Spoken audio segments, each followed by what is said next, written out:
Late today, a White House statement condemned the Syrian military for the attack on Homs. It said if the violence continues, the international community will have to consider, quote, other means to protect Syrian civilians.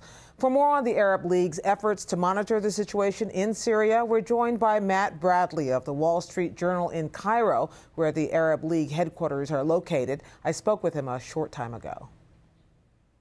Matt Bradley, we're hearing now that over 5,000 people have been killed in the last 9 months in these uprisings in Syria. Do we have any reason to believe that the arrival of these monitors are going to change things?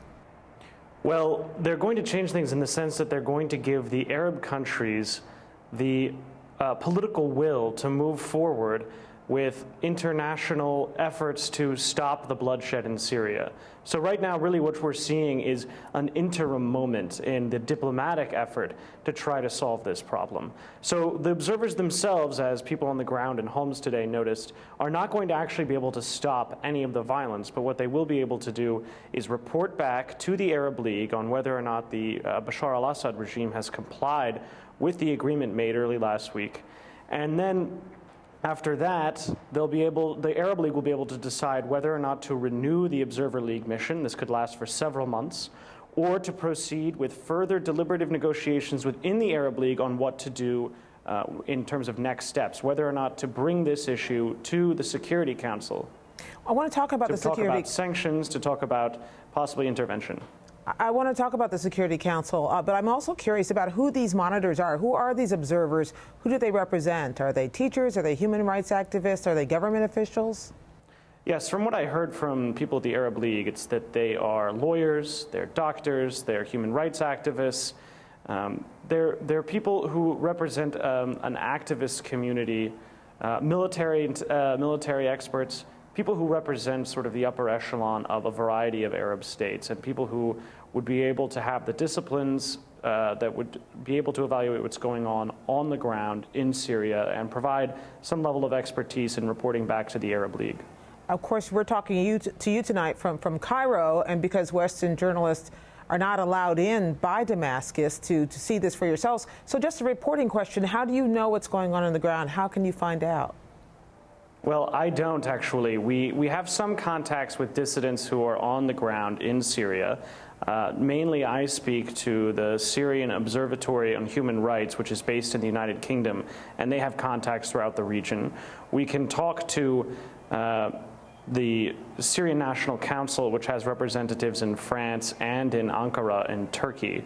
And so we can get a pretty good picture. And also we have refugees who are coming into Turkey and into Lebanon, though Lebanon to a lesser extent. But we can get an accurate picture of what's going on the ground in Syria just by making a phone call to Damascus or to other cities throughout the region. So they're easily reached by telephone, but it's hard to verify videos that are coming out of Syria, and it's very difficult to know, to sort of separate the fact from fiction that's going on without having objective observers on the ground, because you're hearing from activists who are watching the violence happen. They're part of it, and so they're not necessarily going to be giving the best, most unbiased picture. You mentioned the potential for UN sanctions. The Arab League itself put in place sanctions, I guess, last month in November. Is there any sign that they've been working, that they have had any impact? Yes, they've had some pretty serious economic problems for Syria. Syria right now has had difficulty in terms of its foreign exchange reserves, which has made it difficult for them to prop up their currency. And so they're definitely feeling the pressure.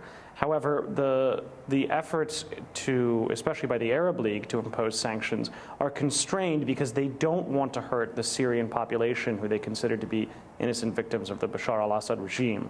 So it's very difficult to choose exactly where to place these sanctions and on what commodities to place them. And of course, there are other countries, such as Iraq, neighboring to Syria, who don't want to comply and will be reluctant to do so.